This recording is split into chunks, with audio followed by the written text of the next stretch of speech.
Hello बच्चों, आज हम चैप्टर 13 जो आपकी नई बुक में है, ग्राफ्स का टॉपिक है, समझेंगे कि ग्राफ होता क्या है और हम ग्राफ को समझते कैसे हैं और बनाते कैसे हैं। जब भी हम कोई किसी सब्जेक्ट को लेके कुछ डाटा कलेक्ट करते हैं तो उस डाटा को समझने के लिए हमें उसे ऑर्गेनाइज करना पड़ता है। ये आप चीज़ पहले ही समझ चुके हो। एक टॉपिक था डाटा ऑर्गेनाइज करने का, तो हम डाटा को ऑर्गेनाइज करते हैं इंक्रीजिंग ऑर्डर में, डिक्रीजिंग ऑर्डर में, उनकी एवरेजेस देखते हैं, मीन, मीडियन, मोड, सब ये हम यूज़ करते हैं ताकि हम डाटा को एनालाइज कर सकें और कुछ उसके निर्णय ले सकें। क्योंकि कोई भी डाटा है उसका कोई पर्पज़ होगा, उस पर्पज़ से ही हम डाटा कलेक्ट करते हैं और फिर डाटा को ऑर्गेनाइज करके उसको समझते हैं। तो डाटा को ऑर्गेनाइज करने के दो तरीके होते हैं। एक होता है टेबल फॉर्म में और दूसरा होता है ग्राफ। ग्राफ एक विजुअल रिप्रेजेंटेशन है, मतलब एक चित्र है जिसे आप देख सकते हैं। तो हम ऐसा चित्र क्यों बनाते हैं? क्योंकि इससे डाटा को हम बड़ी सरलता से समझ सकते हैं और उसमें एक ट्रेंड है कि कोई चीज़ बार बार क्यों हो रही है, कैसे हो रही है, कब हो रही है, तो उसको समझना थोड़ा हमारे लिए सरल हो जाता है। मान लीजिए एक व्यक्ति है जिसका ट्रीटमेंट चल रहा है, वो बीमार है, तो उसका डॉक्टर बोलता है कि अब उसका टेम्परेचर नोट करके रखिए। तो 8 बजे, 9 बजे, 10, 11, 12, 1, 2, मान लीजिए हमने 5-6 टाइम पर उसका नोट किया टेम्परेचर क्या था। तो उसको हम ऐसे भी दर्शा सकते हैं कि कितने बजे क्या टेम्परेचर था, टेबल बना के, या उसको हम ग्राफ पे दर्शा सकते हैं। तो ग्राफ में हमने यहाँ पे टाइम बता दिया, 8 बजे, 9 बजे, 10, 11, 12, 1, 2, और यहाँ पे उसका टेम्परेचर कितना था। यहाँ पर 98 था, यहाँ पे 98.5 था, फिर 100, 101, 101, 100.5, फिर 100 हो गया। तो अगर मान लीजिए एक दिन का चार्ट है, फिर 2 दिन का चार्ट है, तो डॉक्टर को देख के समझ आ जाएगा भी किस समय इसका टेम्परेचर ज़्यादा बढ़ता है, किस समय टेम्परेचर कम होता है, कितने समय तक टेम्परेचर का हाई रहता है, कितना हाई जाता है, कितना लो जाता है। तो उसको देखते ही जो है इन चीज़ों का अनुमान हो जाता है।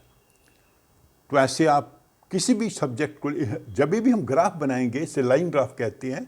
जनरली इसमें 2 चीज़ों का रिलेशनशिप होता है।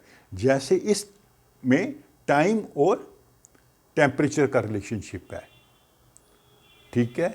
हम ये बना सकते हैं कि एक स्कूल में कितने बच्चे हैं और कौन सी गेम खेलते हैं, ठीक है।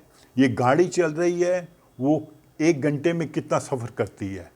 मान लीजिए यहाँ से वो बॉम्बे जा रही है, 1000 किलोमीटर का सफ़र है। हम हर घंटे का नोट करते हैं, भी हर घंटे में कितना उसने डिस्टेंस कवर किया। तो एक तरफ डिस्टेंस आ जाएगा, एक तरफ टाइम आ जाएगा। तो इस प्रकार हम जो है विजुअल रिप्रेजेंटेशन बनाते हैं ग्राफ का। तो ये जो ग्राफ, मान लीजिए ये वाला ही ग्राफ है, तो इससे हमें अनुमान लगता है कि इसका सुबह 8 बजे कितना टेम्परेचर था, 8 से लेके 11 बजे तक उसका टेम्परेचर बढ़ा, फिर कुछ देर वहीं पे रुका रहा, फिर धीरे धीरे कम हुआ, 4 या 5 घंटे के बाद कम होना शुरू हुआ। उससे हम डॉक्टर को एक अनुमान लगेगा कि इसका पैटर्न क्या है, ट्रेंड क्या है, और अगर दूसरे दिन भी, तीसरे दिन भी ऐसा रहता है तो उसे ये निर्णय में लेने में आसानी होगी कि किस प्रकार की दवाई देनी चाहिए और कब देनी चाहिए, ठीक है। इसमें हम फोरकास्टिंग भी कर सकते हैं। जैसे मान लीजिए गाड़ी चल रही है, पर प्रति घंटे में कितना डिस्टेंस कवर कर रही है, तो उसे हम फोरकास्ट भी कर सकते हैं। अगर 8 घंटे चलेगी तो कितना डिस्टेंस कवर करेगी, 12 घंटे चलेगी तो कितना डिस्टेंस कवर करेगी। तो उसे कहते हैं फोरकास्ट करना, मतलब अनुमान लगाना कि आगे भविष्य में क्या होगा, ये डाटा कैसे मूव करेगा, ठीक है। तो एक तो हम डाटा को स्टडी करते हैं, एनालाइज करते हैं, समझते हैं, और उसके ट्रेंड्स को देख के भविष्य की फोरकास्टिंग भी करते हैं। तो इस प्रकार हम जो है ग्राफ को समझते हैं और बनाते हैं। बनाने के लिए मैंने कहा जैसे लाइन ग्राफ है तो दो आपके पास पैरामीटर होने चाहिए, जैसे इस केस में टाइम और टेम्परेचर का पैरामीटर है। ओके, तो इस चैप्टर के जो एक्सरसाइज हैं उसके जो एक दो क्वेश्चंस हैं वो मैं आपको करके समझाऊंगा अगली वीडियो में। तो उससे आपको समझ आ जाएगा कि हम ग्राफ को कैसे स्टडी करते हैं और कैसे उसको जो है एनालाइज करके हम कोई भी निर्णय लेते हैं। तो आप मेरी इस वीडियो को लाइक करो, अपने फ्रेंड्स के साथ शेयर करो और मेरे चैनल को सब्सक्राइब भी करो। Thank you.